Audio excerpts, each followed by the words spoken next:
சின்ன வயசுலேருந்தே இந்த ராக்கெட் விட்டாங்க அப்படின்னா அன்றைக்கி ஃபுல்லாக ஸ்கை பார்த்துட்டே இருப்போம்.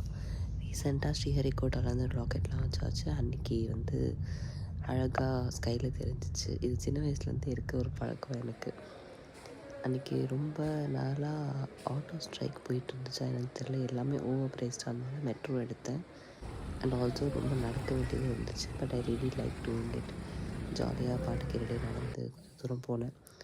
இந்த செடி ரொம்ப நாளாக வீட்டில் இருந்துச்சு. இது என்ன செடின்னே தெரியல. முள் வேறு இருந்துச்சு. பட் ரொம்ப அழகாக ஒரு பூ பூத்திருந்துச்சு ஒரு 2-3 டேஸ் முன்னாடி. டே ஒரு ஆர்ட் எக்ஸிபிஷன் போகலாம் அப்படின்னு சொல்லிட்டு இங்கே ஒரு ஸ்டேஷ்னரி க்யூட்டான டேபிள் வேறு இருந்துச்சு.